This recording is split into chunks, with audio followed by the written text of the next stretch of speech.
Hello, everybody. It is my pleasure to introduce Mr. Saurabh Bhattacharjee, an esteemed professional and a proud alumnus of AAFT from 2015 to 2018. He is currently excelling as a corporate trainer for one of the largest edtech companies in the UK. Thank you very much for the kind introduction. For those Chandni, I believe. Thank you. I would like to, yes, I'm an alumni of ASMS batch 2015 to 2018. I remember, I mean, they did a massive reconstruction of the building. Remember back in the day, feel old now. The School of Animation, the ground that used to be an open ground, right? And I remember the good old days and all the festivals we have, used to have. Festival cinema, festival journalism. So I wanted to, provide some value to the people studying, because I could like relate to you guys a little bit. So yes, I'm a corporate trainer currently. I'm working for one of the biggest tech company in UK. What I teach is project management, effective communication, sales, and etc. etc. But in the um, early days, I used to cover Web3, crypto and other stuff, AI and stuff. I stumbled upon a person who, became a close friend of mine for years. Uh, the gentleman, his accolades, I think, is as much good as a person he is. He's a great person, and his accolades are great as well. He's a two-time Emmy Awards winner. He won one for technical achievements and the other one for cinematography. He worked in the advertising industry for, I don't know, half a decade. Sorry, no, more than 2, 3 decades of working for brands like Kawasaki, American Express, Nike. He shot a Super Bowl commercial. It's like the American version of IPO. It's pretty big. So, and the Olympics as well. So his resume is strutted. Uh, over here in this webinar, you get to see, we did one before for another university. You'll get to see, you know, how he crafted his art through his stories, right? He has a lot of anecdotes in between. So you ought to take notes. I would suggest you ask him questions at the Q&A session, because it's quite difficult to get your hands on people like Alan. All the way from Long Island, New York, ladies and gentlemen, full-time Santa Claus lookalike, Alan Teitel. I'm gonna say, Oh, you think I oh, haven't heard Alan. that one? Thank You you, have sir. now they cannot unsee it, and I told you I'm going to say this out loud. Thank you, Saurabh, I think. Uh, I have heard the Santa Claus once or twice. In fact, most years I actually try and make children smile as the holidays approach. We have quite a diverse collection of professions and interests that are visiting within this show here. And I guess there are a couple things that I want to start with. And first is that the first thing everyone has to remember is we don't take pictures. We don't take movies. We don't take films. What we do is we tell stories, but the images that we produce, we're recording light. And it is that light that we use to shine on the world and have people look, understand, see through our eyes what we see. It is a wonderful thing to do. And you all have or are starting out on an amazing, amazing profession. There are lots of rules. And the first thing I want you to do is not pay attention to so many rules. When someone asks you, can you do it? Say yes, figure it out later. When someone wants something new, go after it, try it. When my daughter was a figure skater, and when she was 5, 7, 8 years old, she was very good. She was an amazing little kid, an amazing little athlete. And she always said, I don't fall, Daddy. And I would always tell her, then you're not trying hard enough. You have to go out there, you have to do more, take it to the edge. Be careful to not, you have to be your own biggest critic. But as an artist, we very often never feel that we have our job finished, our image finished. I can't tell you how many videos I've done where after it's been on the air, I go, oh, I really want to re-edit it. I want to change this. I want to change that. I wish I had another shot here or there. It's an amazing uh, it's an amazing drive that you develop to move on and carry on. I guess I really should just share, see if this works. Do you see my screen here?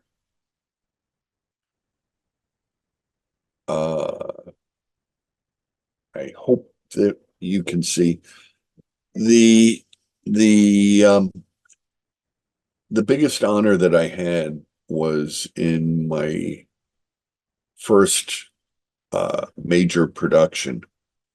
A family friend had asked me to help him on a project for the 1988 Winter Olympics. And I said no. I can't tell you how many times. It was at the time I was doing other jobs, and but what I was able to do was I could take anything apart and put anything together. And he asked me and he asked me, and I said, okay, finally. I said, how much? He asked me how much would I want to work on the project. And I threw a number at him, and I was expecting him to say it was too much, and he said, okay. And so here I am into the Olympics, and we had to figure out something new to do. So we decided to take the camera apart and have the lens and the sensor on this video camera that went into a little 2-inch cube. It was really smaller than this. And we could put that pretty much anywhere. And we put the lens under a bobsled so we could watch the runners on the ice.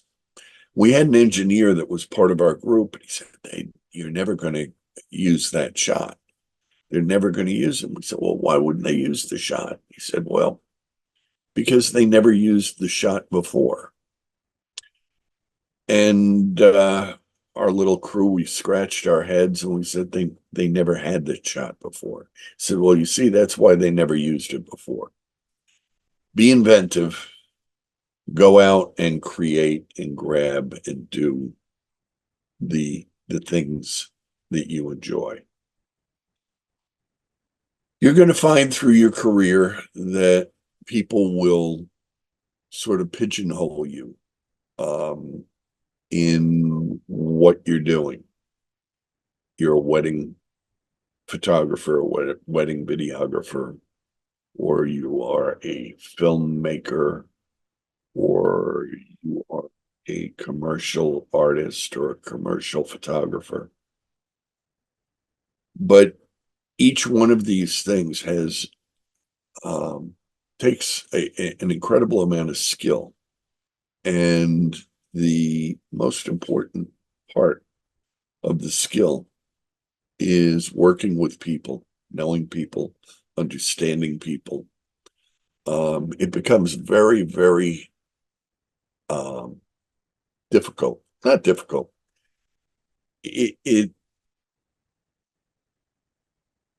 It's a skill and an art to working with people. The size of the production doesn't matter. It is pretty amazing the places that you can go, the people that you'll see, the things that you do. Whether you're on top of a mountain or underwater, you always get to meet new people, explore new things, and live on the edge. And that's really a big part of the fun of being in this industry, is that as you develop over time, you'll find so many opportunities. Take advantage of those opportunities. Enjoy those opportunities. When you age gracefully, as I hope sometimes people say that I have, you can look back and share experiences and things that you've done with people. And people always wonder. I've gone to places that as a regular person, no one would ever know, or no one would understand. I've been in habitats underwater. I've been diving with sharks and grabbing them by the tail. I've been diving with alligators on top of mountains, skiing some of the most incredible slopes. I've done every Olympic event as a cameraman, but where we had to test all of our equipment on every mountain, on every ski slope, on every skating rink. So we got to do amazing, amazing things. And then as I moved into working on commercials, we had companies come and say, we want to do something. We want to do something different. We want to do something unique. Can you do it? And again, the question is, can you do it? Yes, I can. Excuse me. It's just really a matter of how much and how long. The more exotic and more crazy we get, the more difficult it is, and the more it can cost. We did a commercial for Kawasaki for a jet ski, and the idea of the commercial was that the jet ski was going to go down a waterfall.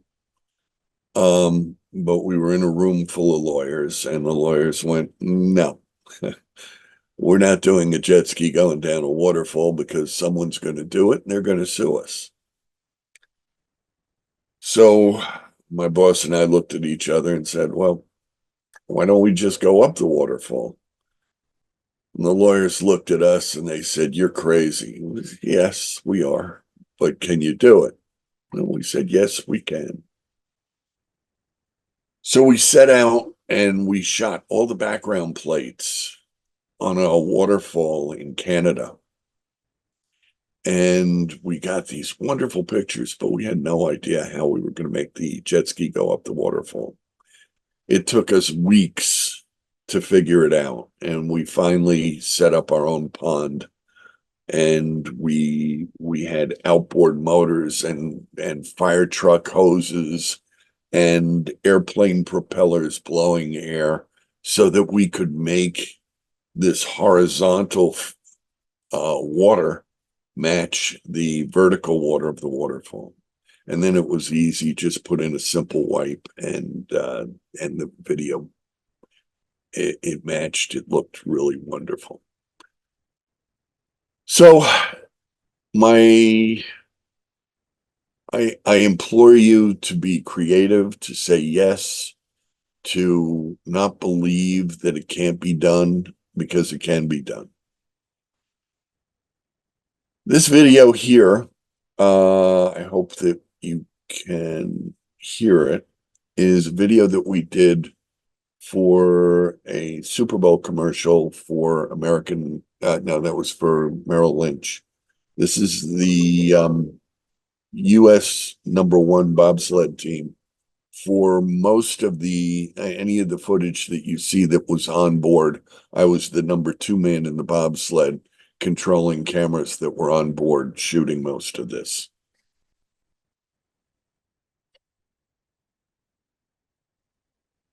Now, this camera work, we had a rig that rotated on the front of the bobsled. You can see that in the picture on just off on the left, where I'm getting in, and I had the controls that were taped to my chest so I could make the camera roll.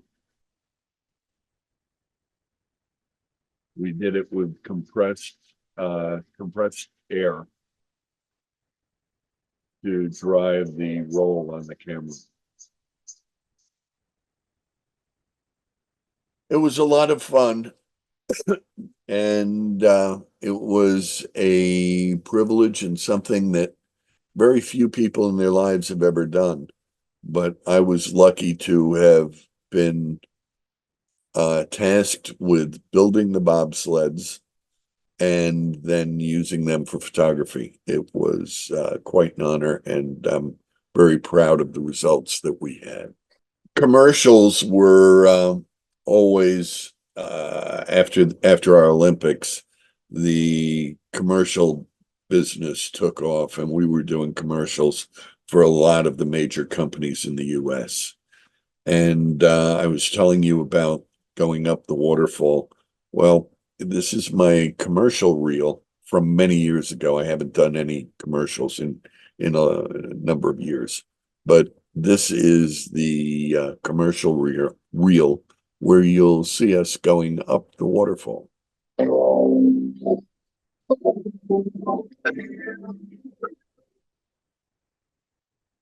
Some mountains are over 500 million years old. And our water still covers over 2/3 of them. Hey, I just wanted to check in. I heard you had a pretty rough day, but I bet you learned a lot. Here we go. Let's go up the waterfall.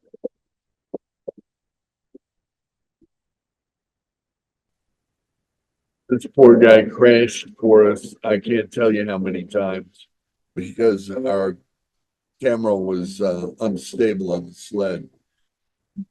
This is the first slow motion cameras, and you can see that we captured the bats breaking, the balls being crushed on the tennis racket, and this beauty, this incredible images just hadn't been able to be captured on video. This dog racing here we did for National Geographic. This was the first claymation animation that had ever been done that was shot completely digitally. It was with a digital camera to a hard drive in the early days of QuickTime 1, and it was just, no one had ever done this before. And we did it just for fun.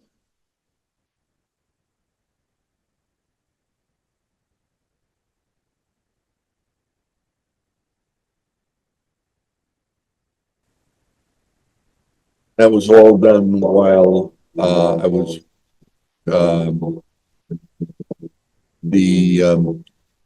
director of film, of a little film studio owned by a small company called Virgin.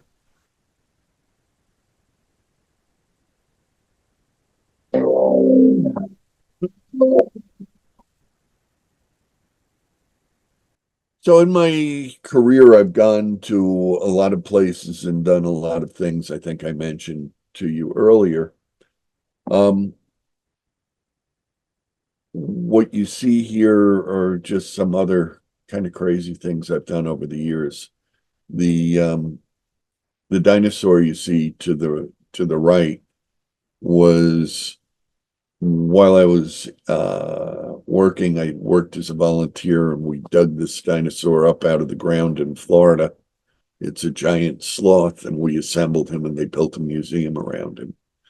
I also spent my early years as a hot air balloon pilot, and that took me around the United States and Europe, carrying passengers and racing and competing and working in advertising.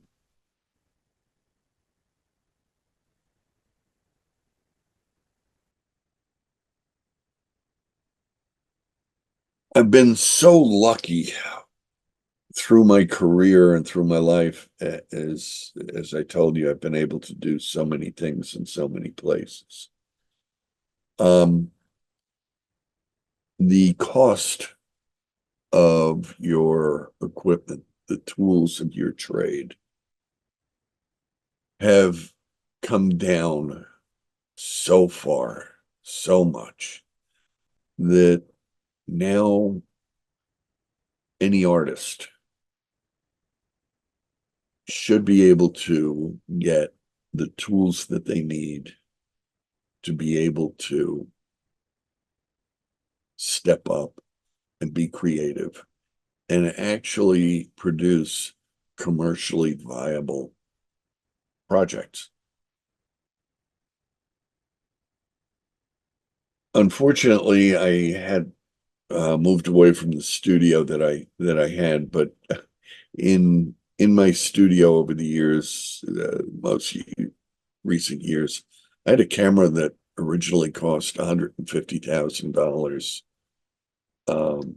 30 years ago, and I used it as a doorstop in my studio because that's all it was good for. The picture it produced was just not viable. It was not usable anymore. It was pretty amazing. Through the years, I've been part of that evolution and produced some of my own cameras.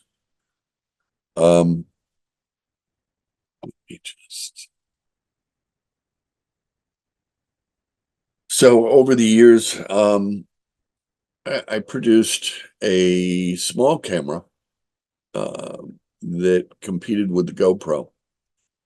We were using a lot of technology that came out of China that was amazing. And unfortunately, during just before the pandemic, there was a trade war that started between the US and China, and we lost the ability to use some of the core technology that we had in our camera. So it was very frustrating. We were selling the camera on Amazon. We had great reviews. It was called the Alve Pro 4K Cine. We had a number of features in it. And right now we are starting to do research and development into producing a follow-up camera. This camera will compete with the GoPro, but we have a different view and different concept of it, that the camera will really be the Swiss Army knife of imaging. I'm not sure if you're familiar with the Swiss Army knife in India, but it's considered the tool that can do anything. and the variations that we have of the camera that are planned are really amazing and will empower people to be able to go out and get some pretty amazing images. I wonder if there are any questions at this point.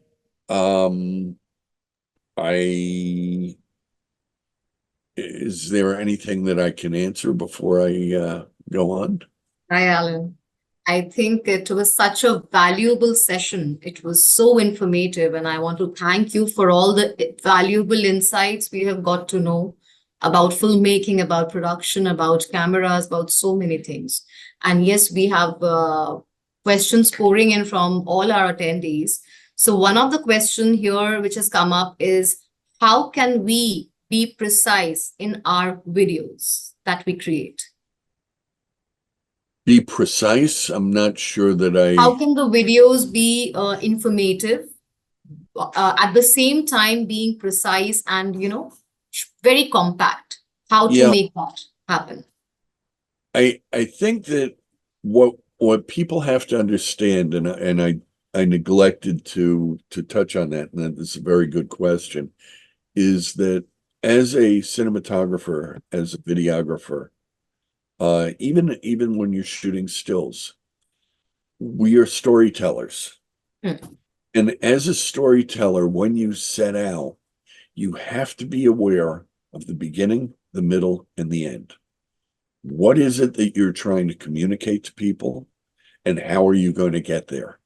So a compelling first image and a middle that really tells your story, and then the final image.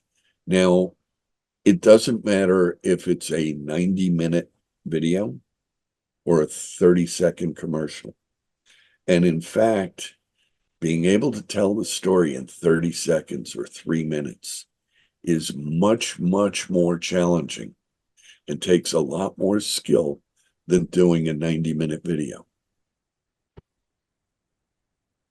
Okay, moving on to the next question. I would like to ask, what qualities do you think make a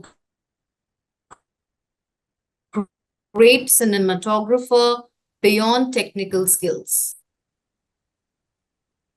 We touch back at the same issue, and Yeah. that is really comes down to storytelling. Okay. The other part, which I touched on earlier, is that you're not taking a picture of somebody or of something, but you are recording light. And the understanding of light and how to balance it and how the light reacts within the camera is what's going to set a good storyteller and a great storyteller apart. Okay. Okay. The next question. How important is it for someone pursuing a career in cinematography to be open to travel and explore new environments? This comes back to what I have always said in the life I've lived is always say yes. Explore every opportunity and put yourself out there. Let people know that you are interested in doing things and getting out there, and they will come and seek you out. Great. Okay. One more question. Is with so much content being made or created today, what advice would you give to stand out in such a crowded industry? Oh boy, that is that's a real tough one, and it's something that we're all challenged by. Back in the day, we had only a few television networks, and you could satisfy people there. And to that end, you had to have a lot of very expensive equipment to be able produce a show. Now you can produce a show on a laptop. But there are so many platforms to share your work on, and it's difficult to capture eyeballs and gather attention. And I still don't have the magic formula for that. A lot of people a lot younger than I am know a lot more of these platforms and technologies, and they thrive and get found and do very well. Always pay attention to the technologies, always pay attention to what's going on, what's trending, and try and live within that framework. So one more question. Which type of photography I have to do if I want to make people feel the story? I want to express thoughts of my photography in the era of 30 seconds or a 1 minute era. Wow. It's a good question and a challenging one to answer, in that you have to know what your strengths are. You have to be able to go out and create what you believe in. When you try and do the same thing that everyone else is doing, be careful of that, because then you're doing the same thing that everyone else is doing and you don't stand out. You Yes, sir. be. That's lovely. How do you foresee the role of artificial intelligence influencing VFX workflows?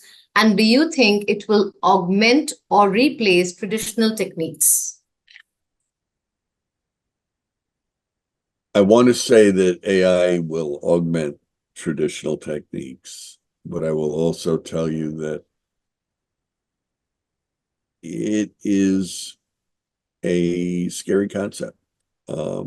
There are tools now that we only dreamed about years ago, deep fakes, and so many things that are out there. But at the end of the day, the people who will excel there are storytellers. It doesn't matter what the tool is. If you can't tell a story, you will never, ever rise to the top. Okay, sir.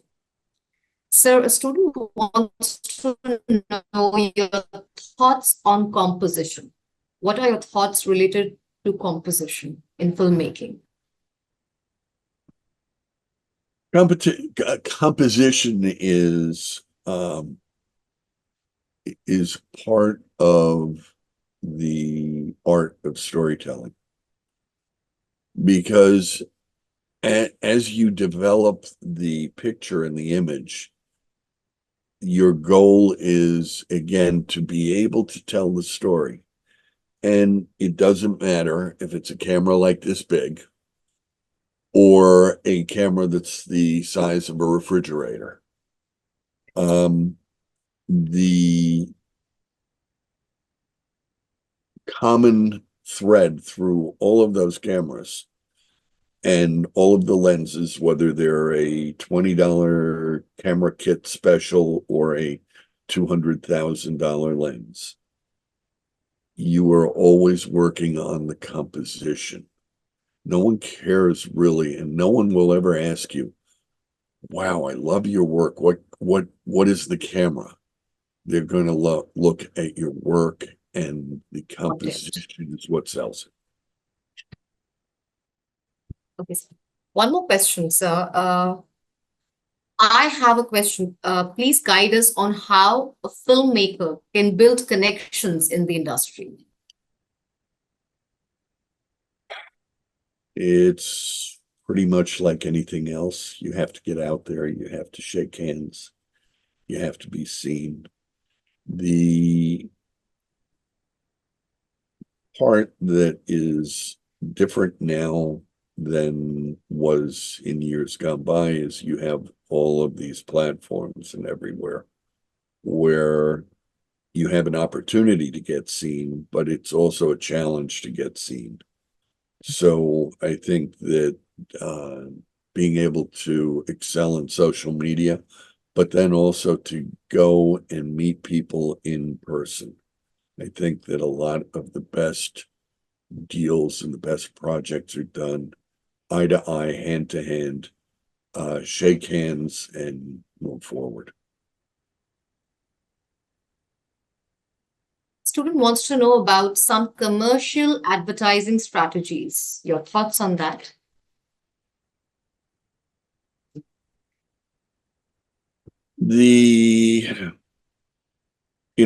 I'll circle back to the theme of this whole Q&A, which has been storytelling and being able to do that.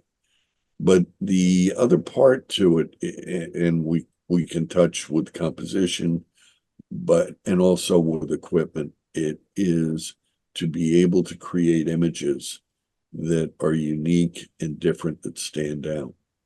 Many years ago, the big thing after Michael Jackson, I think it was Thriller video, where they started doing morphs, and they would morph from one thing to another. And then all of the commercial, everyone doing television commercials, they came back and they said, we want to do a morph. And we go, well, okay, we know what the product is, but what's the story? We just want to do a morph. And at the time, it was very expensive to do this. It was about $20,000 a frame that we would charge to be able to do it. And so the conversation would be back and forth. And finally, okay, you want a morph? How many frames do you want? Here, write the check. We'll do a morph. It was, and they all sort of fell into the pack. Nothing was exceptional. They were all just one of the same. Be careful not to fall into that. A student wants to know, how do you feel winning 2 Emmy Awards? It was a tremendous honor. The first one, as I was telling you, was for technical achievement for the Winter Olympics as we developed the camera. And it was my first broadcast production. We spent 3 months on location, shooting everything, building the tools, building the equipment, getting the shots, doing the background work. So it was a long time on the road. And we came back in February, late January, I guess. And I was told, you were nominated for an Emmy. And I told them, no, this is something people work a lifetime for. And so apparently they said, yeah, and you got to rent a tux. We're going to dinner. And I said, yeah, okay. So I rented a tux, and I didn't quite believe all of this. And we walked into this room and everyone was having dinner, and they started reading off names. And sure enough, on my first day, on my first job, I won an Emmy. I said, wow, this is fun. I think this is a business I have to stay with. That's so amazing, sir. And we are really thrilled to know your journey as well. Your achievements are really a motivation for all the budding talents who are attending this webinar as well. Also, a student wants to know any films or any movies that you can recommend for us to watch. Some of your favorite ones. Now you caught me. I think that my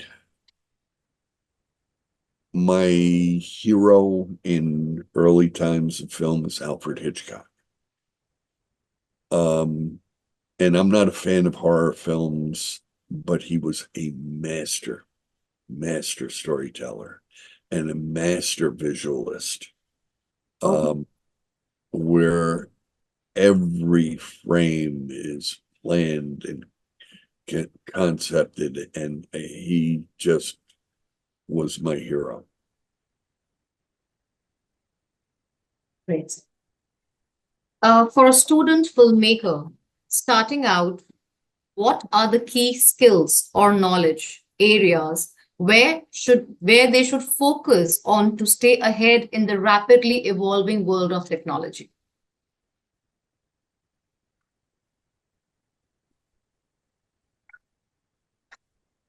There are so many tools and so many technologies that are available to you now.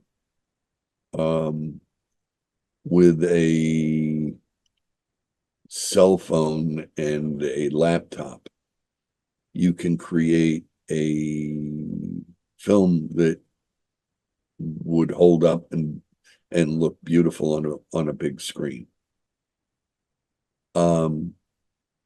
Don't be a slave to the technology. Technology is not what makes a good video.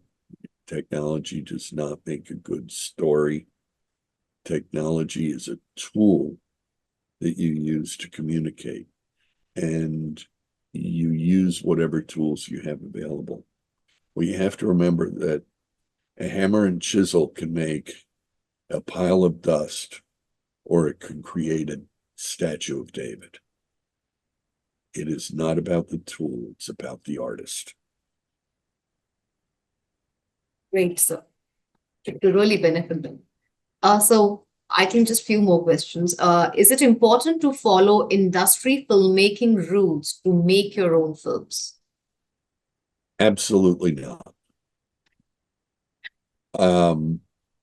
When I started, I was fortunate in that I started without an education in film, and I was lucky that I'd been a photographer since I was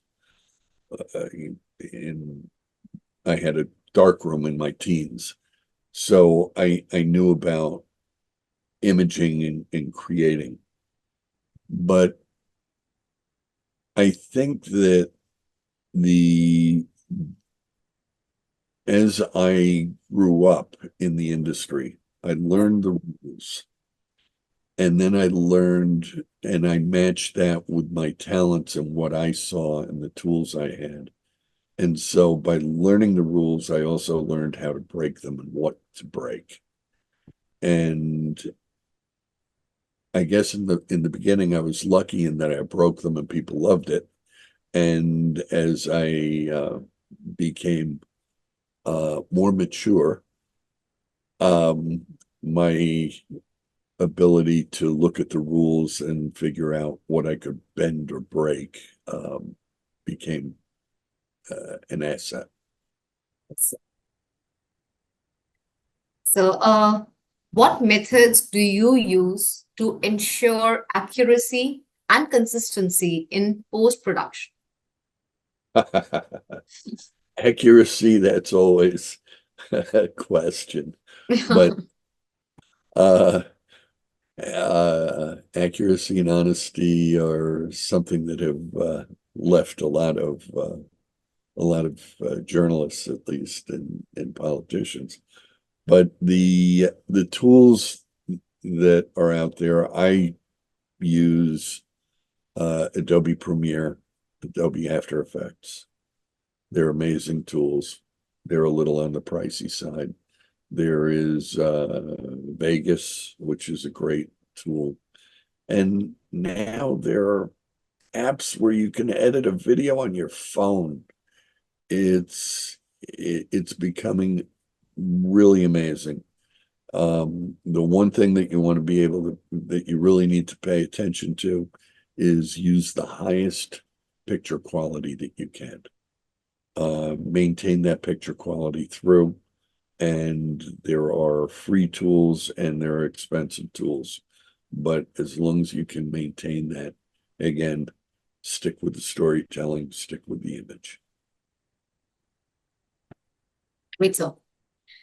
Okay, so how can journalists effectively incorporate 3D models or effects into investigative or explanatory stories? Wow, that's a great question, and there are it's a rapidly expanding area. Right now, I'm working with developing some full body 3D scanners that you can step in and in a quarter of a or a tenth of a second, you get a full 3D model of somebody. They're wonderful tools with some commercial uses, but the use of 3D in explainers is pretty amazing, and you see it more and more in the documentary world, where they're doing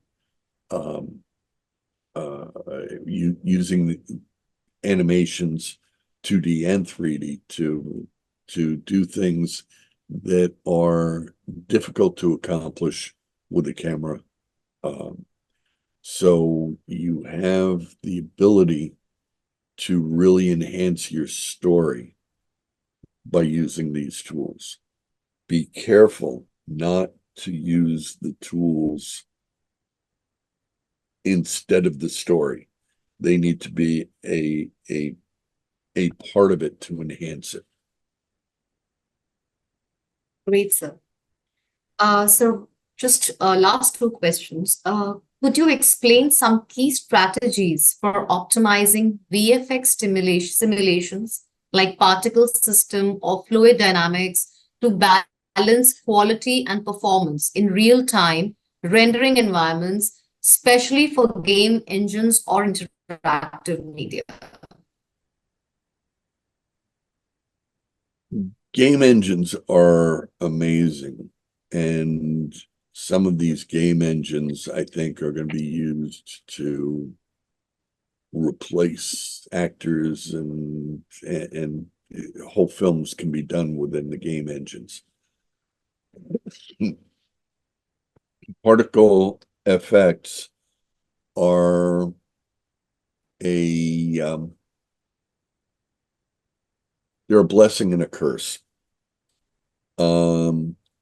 I think that many of the particle effects they look good in a demo, but in reality, in a video, they often fall short. I try to be careful to use tools and images that really look good, or not pretend.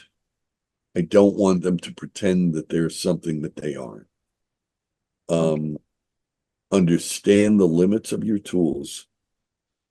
Push yourself to those limits, but don't exceed them where it starts to look cheesy. Okay, sir. I guess we're finished with the Q&A session. So it has been an amazing journey that you've shared with us.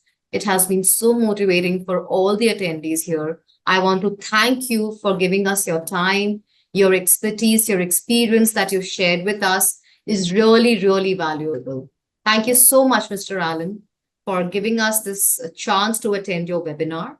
And we really look forward to some more sessions. I believe all the attendees have poured in so many questions and you've answered it so patiently. Thank you so much, sir. It was a lovely and a wonderful experience. It's been a pleasure. Feel free to reach out anytime. Thank you. Thank you so much, sir.